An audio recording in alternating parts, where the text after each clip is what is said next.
16টি স্থান উল্লেখ করেছি হাত তুলে দোয়া করার। আমি হাত তুলে দোয়া করার পক্ষে, তবে আপনার মতো নয়। রাসূল সাল্লাল্লাহু আলাইহি সাল্লাম যেভাবে দোয়া করেছেন সেটাতে আমি চেষ্টা চালিয়েছি। তাতে আমি 16টি স্থান উল্লেখ করেছি যে এই জায়গাগুলিতে আল্লাহ রাসূল হাত তুলে দোয়া করেছেন। তাতে দলবদ্ধ একটা জায়গা পাওয়া যায় পানি চাওয়ার জন্য। মাঠে যদি হয় তাহলে উল্টা হাতে, আর জুমা মসজিদে খুতবা চলাকালীন যদি হয় তাহলে সোজা হাতে, সবাই মিলে। বাকি ব্যক্তিগত ব্যাপার। তাতে আল্লাহ রাসূল বলেছেন কেউ যদি হাত তুলে দোয়া করে তাহলে আল্লাহ তার খালি হাত ফিরিয়ে দিতে লজ্জা পায়। আমি কেমনে তার খালি হাতটা ফিরিয়ে দিই? ও যা চাচ্ছে সেটা দিয়ে দিলাম। এই নিয়ে আবার শেষে কথা আসবে মর্মে আপনার বাড়িতে আরো 5 জনের বাড়িতে, আপনাদের মসজিদে আইনে রাসূল সাল্লাল্লাহু আলাইহি সাল্লাম দোয়া অধ্যায় বইটি থাকবে। এটা আমার ঐকান্তিক দাবি। এই দাবি আপনাকে পূরণ করতে হবে। আপনার যদি হিংসার কারণে সময় পার হয়ে যায়, জবাব আমাকে দিতে হবে না, আপনাকে দিতে হবে।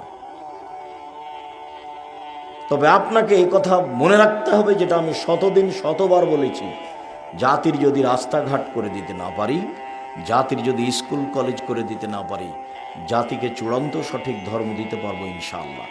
ধর্মের ব্যাপারে জাতিকে ফাঁকি দিয়ে পরকাল হারাতে রাজি নই। বাংলা ভাষায় একটা পত্রিকা লেখা হয় জামিয়া সালাফের পক্ষ থেকে, তার 12 জন খালি মুফতি আছে। তারা বড় বড় বিদ্বান। বোর্ডে ফতোয়া পাস না হলে সেটা পত্রিকায় আসে না। হুমসি খেলি সেই পত্রিকায় ফতোয়া চলে আসবে, এইটা কোনোদিন হয়নি। তার নাম আল ইতেসাম পত্রিকা। বই অবশ্যই নিয়ে যাবেন, অনুকূলে না হলে একটা আল ইতেসাম পত্রিকা নিয়ে যাবেন। আপনি না পড়লে আর কেউ পড়বে। আজকের আলোচনা রাতের সালাত। 5 ওয়াক্ত সালাত আদায় করবেন, এ কথাই ঠিক। মানুষের জীবনে সবচেয়ে জরুরি কাজ, মানুষের জীবনে এর চেয়ে কোনো জরুরি কাজ নেই। সেটা হাইকোর্ট হোক, সেটা জজ কোর্ট হোক, সেটা মা মরার জন্য জানাজা হোক, বা সেটা কোনো আপনার হাসপাতাল হোক, আর কোনো জায়গা হোক। মানুষের জীবনে সবচেয়ে জরুরি কাজ হলো 5 ওয়াক্ত সালাত।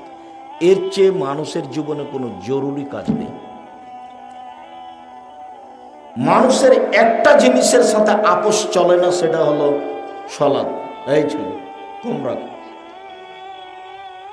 মানুষ একটা জিনিসের সাথে আপোষ করতে পারবে না, সেটা হলো সালাত। হজের সাথে আপোষ চলে, যদিও হজ ফরজ। এবছর যাব না, সামনে বছর যাব, এই যে হলো। জাকাতের সাথে আপোষ চলে। আচ্ছা, জাকাত তো সামনে মাসের 15 তারিখে মিল খায়, আজকে দিয়ে দিলাম, চলে। 10 দিন পরে হিসাব নিকাশ করে দিলাম, চলে। সেম রোজা, আমি অসুস্থ, একবারে নগদ রমজান মাসের রোজা, তা আপনি অসুস্থ, এখন কি হবে পরে করেন। তাহলে সেমের সাথে আপোষ চলে, অথচ সেটাও ফরজ। কিন্তু সালাত এক ব্যতিক্রম ইবাদত, যে অজু করে সালাত আদায় করতে হয়। তো পানি নেই বলে তায়াম্মুম করে, তো মাটি নেই তো তায়াম্মুম ছাড়াই, অজু ছাড়া তায়াম্মুম ছাড়াই। কেবলার দিকে মুখ করে সালাত আদায় করতে হয়, তো কেবলা বোঝা যায় না এমনিতেই। দাঁড়িয়ে সালাত আদায় করতে হয়, তো দাঁড়িয়ে থাকা যায় না, তো বসে থাকা যায় না, তো শুয়ে। পরিষ্কার কাপড় পরে সালাত আদায় করতে হয়, তো পরিষ্কার নেই, তো অপরিষ্কার কাপড়। বলে পরিষ্কার অপরিষ্কার কোনো কাপড়ই নেই, কারণ বশত উলঙ্গ হয়ে আছেন, তবু সালাত আদায় করতে হবে। ব্যতিক্রম ইবাদত।